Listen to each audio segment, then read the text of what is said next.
What's going on? Big A the Manky Geek coming at you with another video, and I have finished watching Daredevil season 3. So this is my video where I go through all my thoughts and like what I liked and disliked. Well, probably more so what I liked, because there's not much, if anything at all, that I disliked, and just generally what I just thought about it and like what was wicked.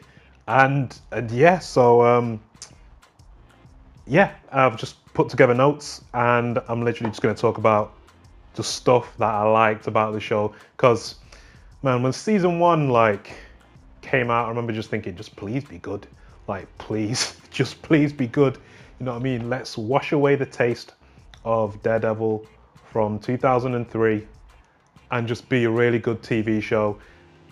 Do your own thing, but just be really good and show everyone that there is like a dark side to Marvel. I hate this whole argument where there's like, oh, DC is dark and Marvel isn't. It's like, what are you talking about? Like, what? There's sections of each universe that are light and there's sections of each universe that are dark. Daredevil happens to be one of Marvel's darker or more mature characters, and the show just worked well with that. It was great. I really enjoyed the first season a lot. I still need to buy the first and second season on Blu-ray, and the second season, I didn't think it was as good as the first, but I thought I had some great fights in there as well. I did like the whole thing with the Punisher. Yeah, there was a few things I didn't think it was as good, but it was still very strong.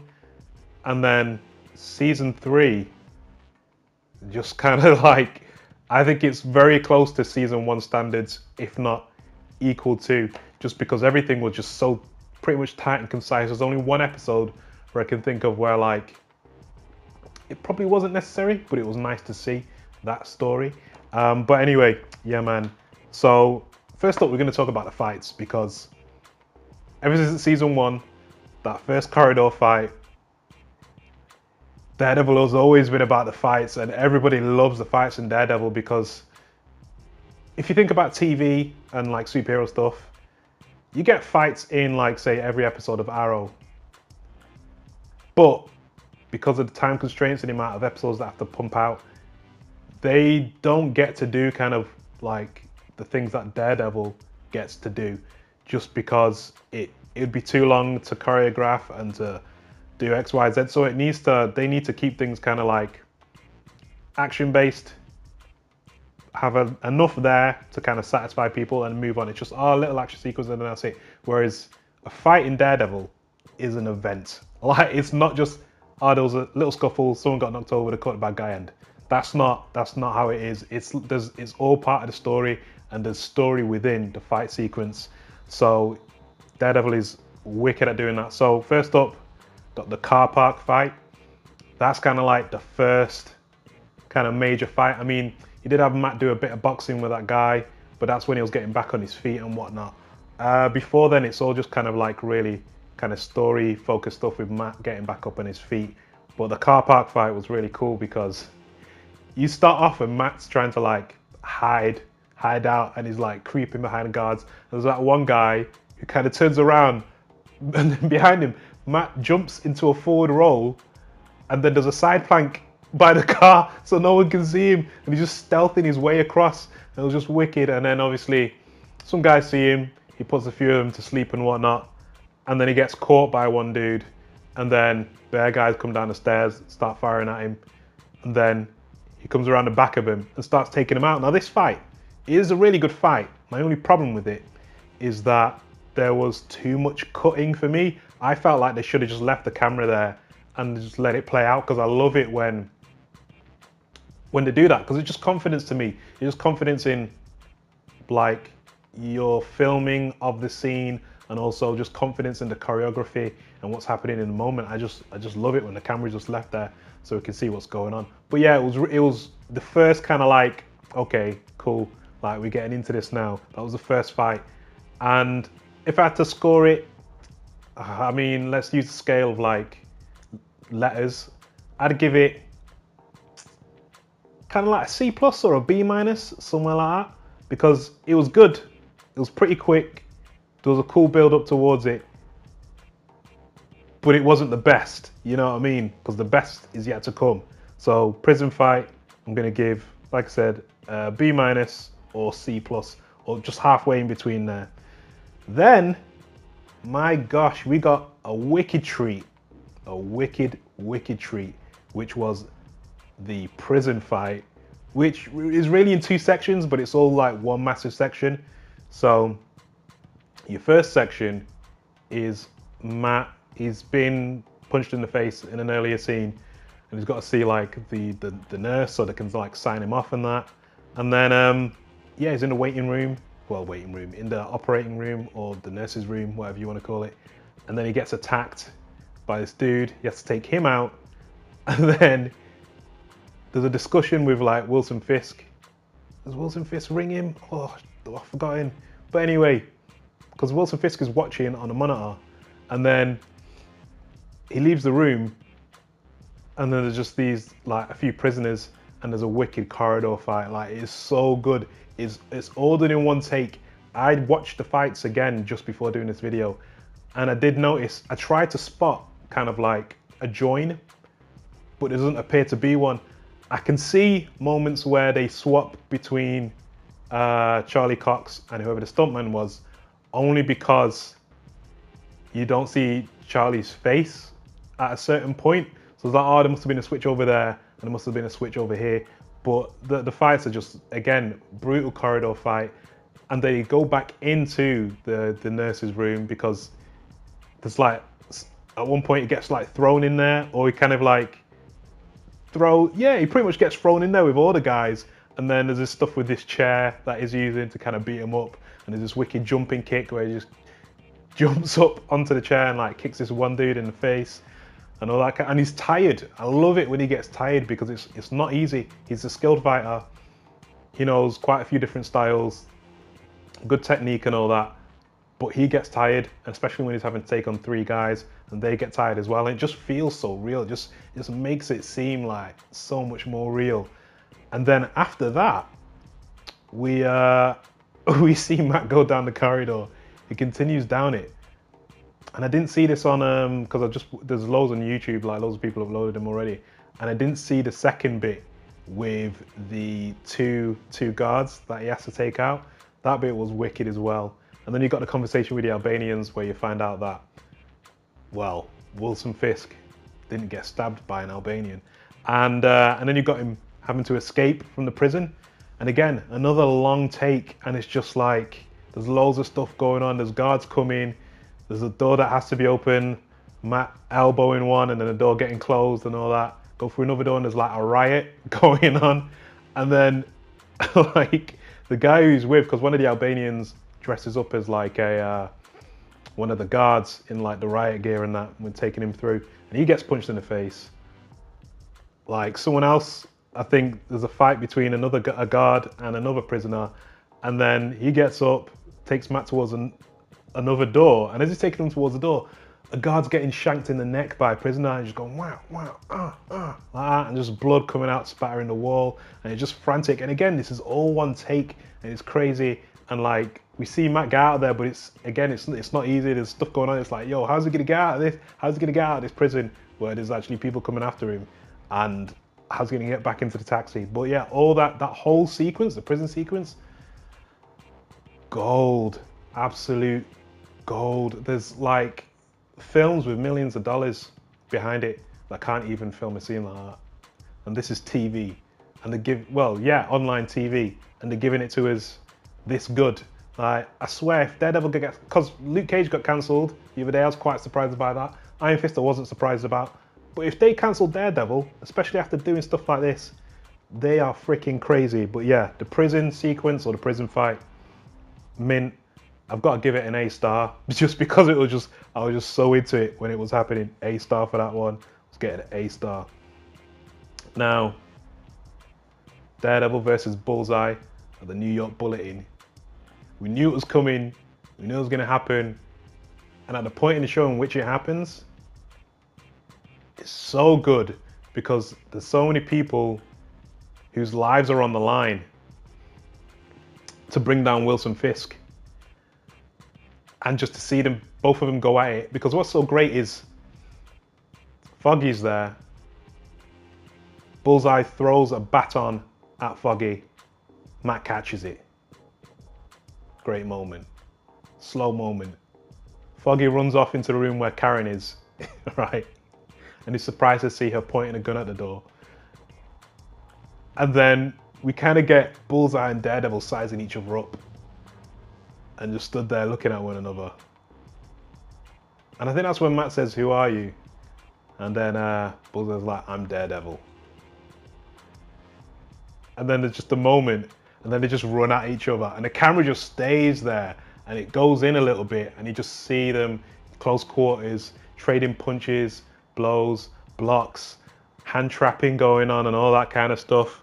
And they just kept no cuts. They just kept the camera there, like, and we just got to see the action. And it was just beautiful, and we see the camera move as like Daredevil pushes Bullseye back into this wall, and well, a pillar actually. I think at some point maybe gets a hit in him in the mouth somewhere, and then I remember he spits out the blood, Bullseye, and then he throws the baton at the floor, ricochets, hits Daredevil in the face. Wicked moment. I just started laughing because, oh god, this is perfect. This is so good. And then yeah, it just gets mad when, because Matt obviously he doesn't know what Bullseye's capable of at the time. And the story in this one is Matt's learning what this guy can do, and he shouldn't have tried to keep him at a distance, because keeping Bullseye at a distance is not the thing you want to do, because this guy can throw anything. And he just starts throwing everything, like pens, scissors, like there's a wicked bit where like Matt's hiding, and like he's trying to like get his lay of the land, like what's going on, like where's this guy now? And Bullseye, I think he picks up a baseball from someone's desk. He just throws it at the wall, it ricochets and hits Matt in the face. And I was just like, another perfect moment. And also when he throws a snow globe at Daredevil as well, and he catches it. And then he also throws like a pen, which gets stuck in it, and obviously all the water goes everywhere, but he's not aware that Matt's blind in it, and that wouldn't really startle him that much. But it was just moments like that were just freaking great. And Daredevil gets beat, he gets his ass handed to him because he doesn't know his opponent. That's of course that's going to happen, you know what I mean? He just thought he was just a guy, but no, this is a guy with a skill who's very precise, and he's crazy. So I have to give that one an A, just because I'm not an A star, just because of how much more difficult it must have been to film the prison sequence than Daredevil v Bullseye round 1. So that one's getting an A. Ooh, I mean, I was going to put this in honorable mentions, but it's Melvin versus Daredevil and the FBI, which is pretty good. It's a pretty short fight, and the whole point in that fight is obviously like Melvin's in with Fisk again, and obviously Fisk is like going to betray him. In order to set up Daredevil, you know, Fisk got Melvin to make the suit for Bullseye and all that kind of business, and wanted the FBI to catch Daredevil with a Daredevil suit, or catch Matt with a Daredevil suit. And so yeah, it's a pretty good fight because they're fighting for a little bit, then the FBI comes in and they separate, and then they kind of each fight a few FBI guys, and then Daredevil pretty much leaves Melvin by himself once he's cornered. And yeah, it's good, but it's not. It's kind of so short that I was just kind of like, meh, you know what I mean? It was just like, meh. So, but yeah, Daredevil v Bullseye round 2, which is in the church. Wow. Favorite moment has to be Bullseye using like the church collection bowl, throwing it at Daredevil. Again, just whacking it. He just takes it on the face, like ding. I'm sure it makes like a ding sound when it hits him. But again, that fight is brutal. But Matt's faced him once before, so he's much better in this fight than previous. But he's still kind of underestimating Bullseye when it comes to him getting a distance on him.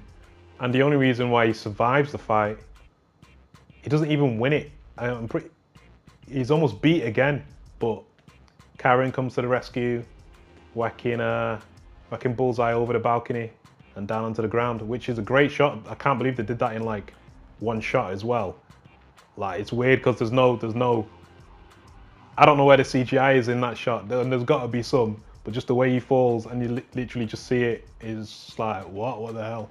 But yeah, that fight was wicked just because, again, all the story stuff that happens during these fights.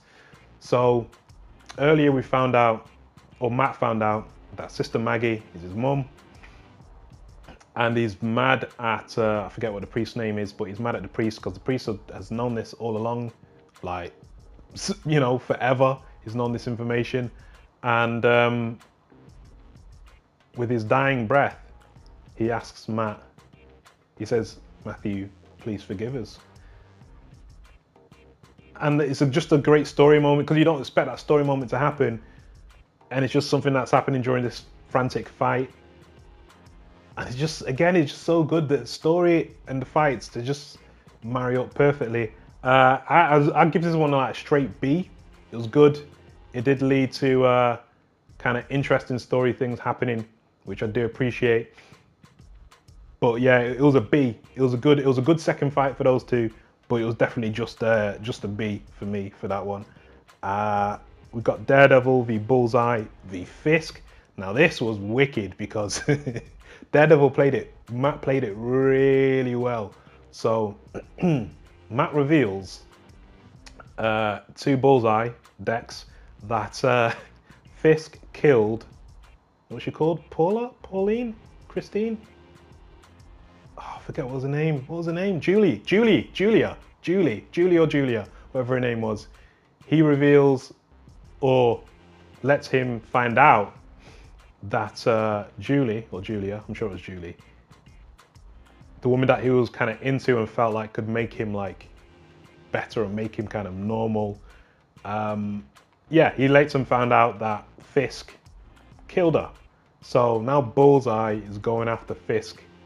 And so he shows up to Fisk's wedding with Julie's dead body in the passenger seat next to him, which was an insane moment. I was just like, oh, this guy's messed up now. He is effed up big time. So you got that, right? So he wants Fisk gone, right?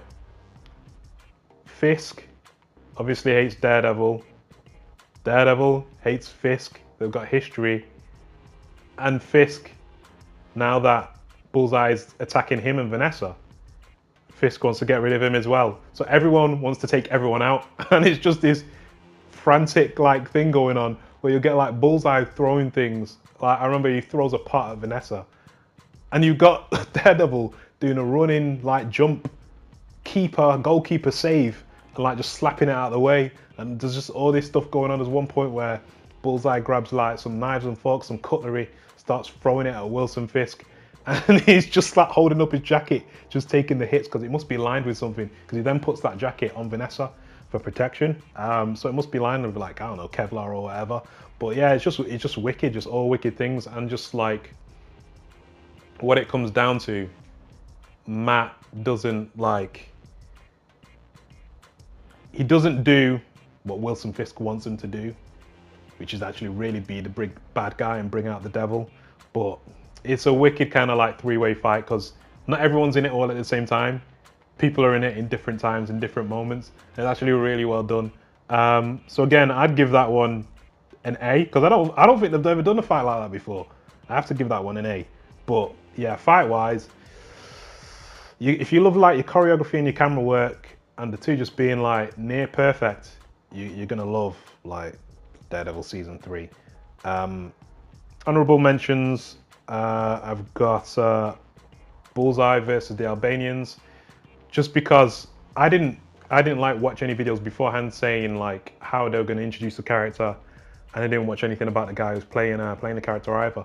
But as soon as like the car's toppled over because it got like ambushed and that, and we kind of see it from Wilson Fisk's perspective. So it's very kind of limited as to like how we see kind of the Albanians like attacking all the FBI agents and that. And then yeah, when Dex shows up and he's just like popping off rounds and like just one shot, bam, bam, bam, and guys are going down and that. And he's just really good at what he does. I went, that's Bullseye. I think it's Bullseye. Like, I got really excited. And then you see him do something that definitely 100% confirms that he's Bullseye, and it was just so good that it was just a great moment. And Wilson Fisk, that's a great moment for Wilson Fisk as well, because he's like, I've seen what this guy can do. I want this guy on my side. I'm gonna manipulate him, and that's what's so good about like the character. He's just a wicked character. He always does stuff like that. And also another honorable mention is Bullseye v Daredevil and Nadeem when they're in the apartment above, and Bullseye's looking out the window to another window where he can kind of see the reflection in the mirror, and he's ricocheting bullets off the railings on the balcony on the apartment across the way that then go up and hit the apartment above him. I was like, this is wicked. This is absolutely mad. It was just cool. It was just cool. It was just cool shit everywhere. Like, I love it. But that's enough about the fights. I mean, the fights are just wicked. That's there's no one doing fights like that on TV. If there is, show me, because I've not heard of it. I'll go on record as saying these are the best fights on television ever. Now, if you want to tell me I'm wrong, tell me I'm wrong.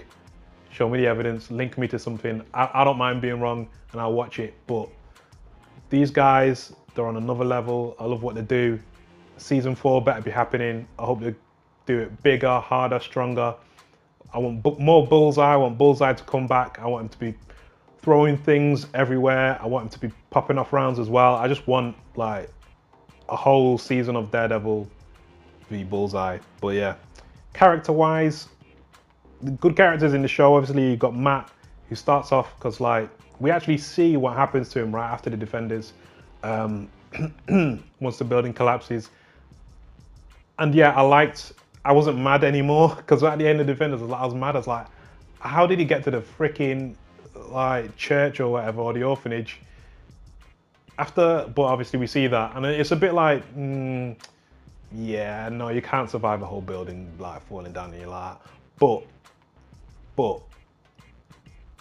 it made me go, okay, I'll leave that.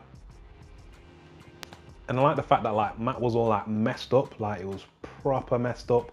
Like he was deaf in one of his ears for a little bit.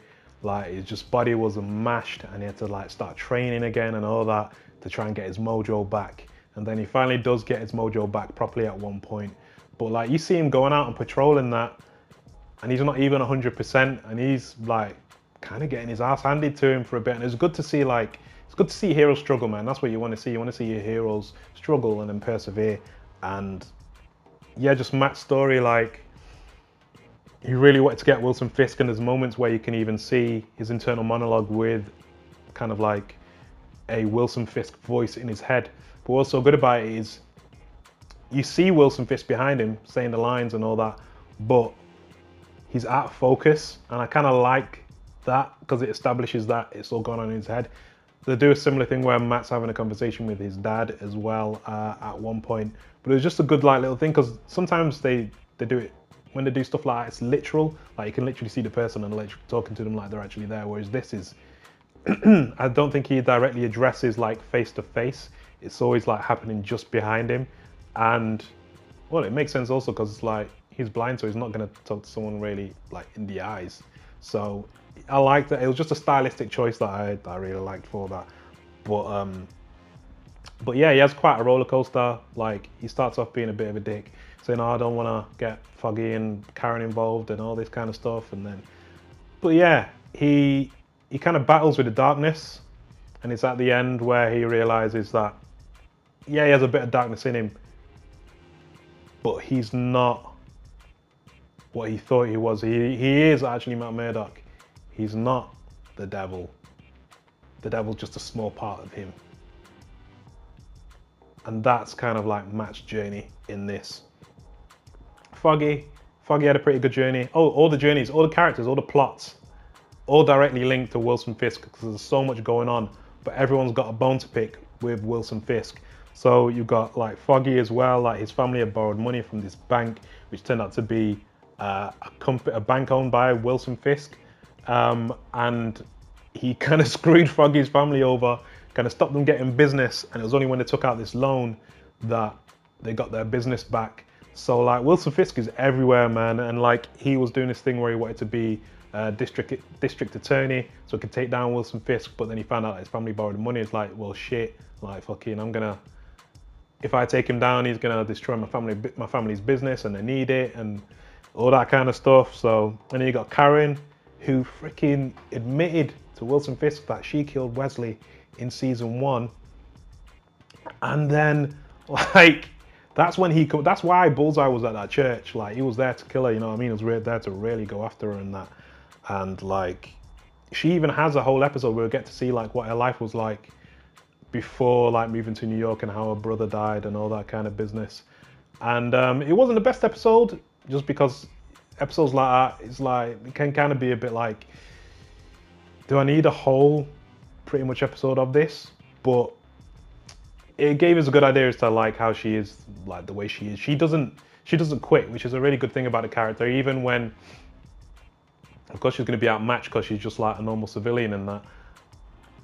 But she doesn't quit in the face of like death or kind of defeat or anything. She doesn't back down. And it's quite emotional for her, because afterwards she is like all like nervy and shaking that. But she doesn't back down, and she does that all the time. And I really like the way Deborah Ann Woll plays that, because it's just really good to see. And it just reminded me of actually a wicked moment in the church fight where she's running towards this door.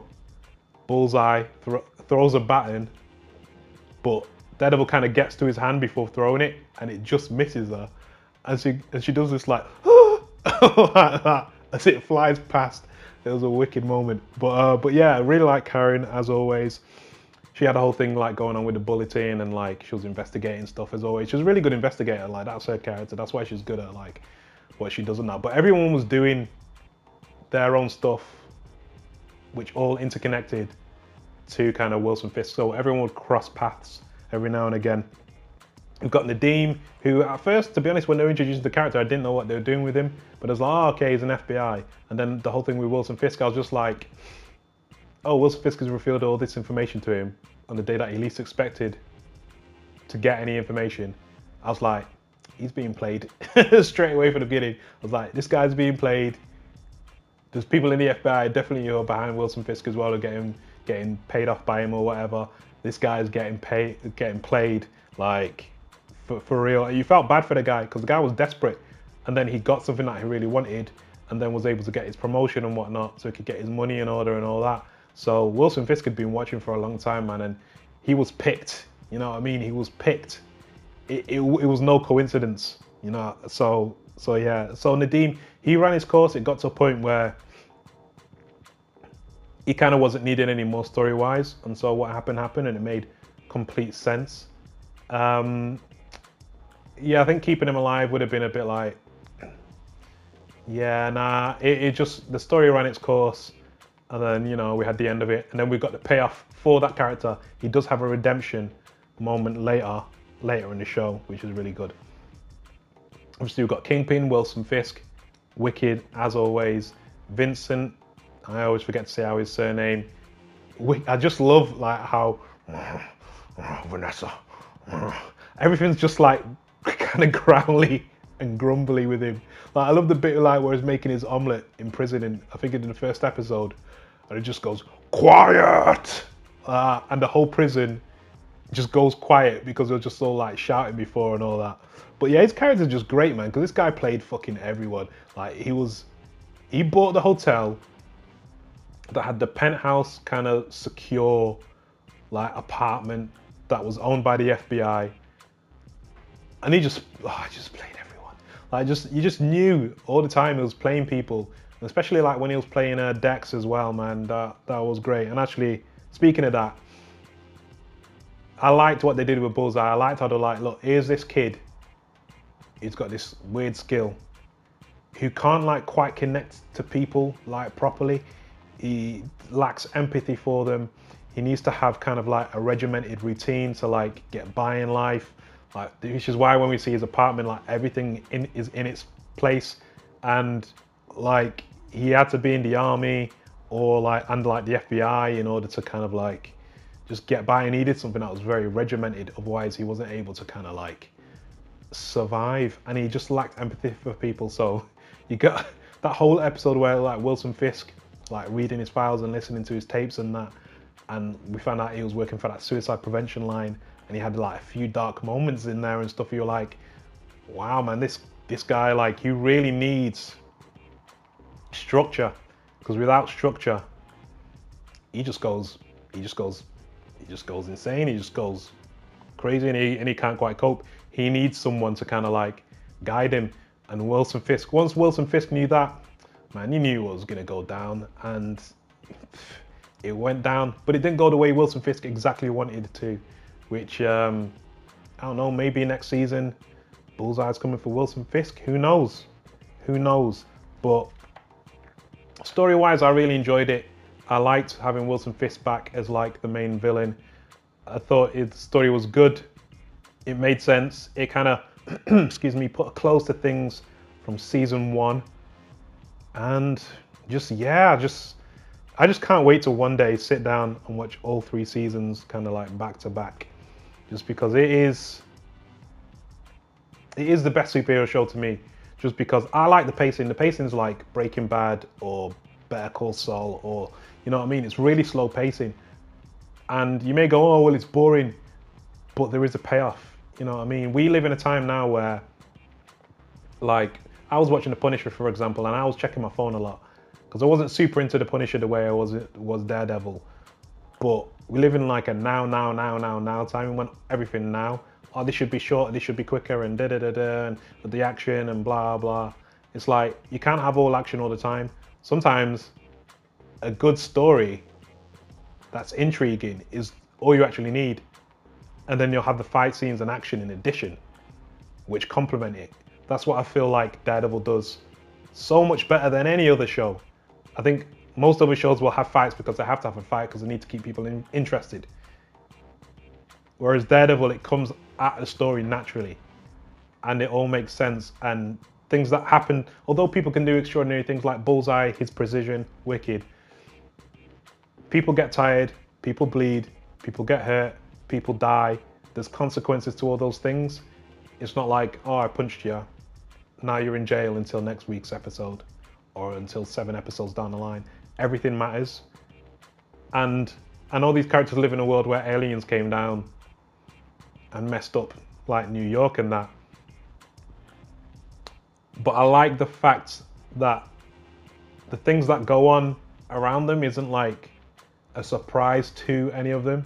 I think they're all aware that they live in a bit of a crazy world, and even things at street level can be a bit crazy. But yeah, I just really like the show. I want it to have a season 4. They better not cancel it. I hope Luke Cage and Iron Fist get to like be heroes for hire or some crap like that. That'd be good. But so far, I can't see Daredevil getting cancelled. What, do you get cancelled tomorrow? I can't see it getting cancelled. I don't know how you can have a season like that and then get cancelled. It should not be possible. But yeah, I enjoyed it thoroughly. I enjoyed it a lot. Great freaking fight scenes and moments in there. Really strong episodes. Like I said, only one kind of like, not dud episode, but one where I was like, oh, okay. With Karen's backstory episode. But other than that, it was a wild ride and I enjoyed it. Let me know as to what you thought of Daredevil Season 3, whether you liked or disliked it, the fights that you liked or disliked. Let me know everything, what you thought of the characters, Wilson Fisk, what you thought of the various plots. I do love that Wilson Fisk was the center of everything and everything was connected to him. It just made things really easy to follow. And yeah, I have to give the show, like, if I had to rate the show, if Season 1 is an A star, I'd have to give this an A or an almost A star. I don't know what the in-between of that was, because I don't think it can be better than Season 1, because Season 1 was like, oh, it's brand new, it's fresh, you know what I mean? But to have a season this good and have the 3rd season be better than the 2nd, I'm just so pleased. But yeah, anyway, let me know what you thought. And as always, I'll catch you on the next one.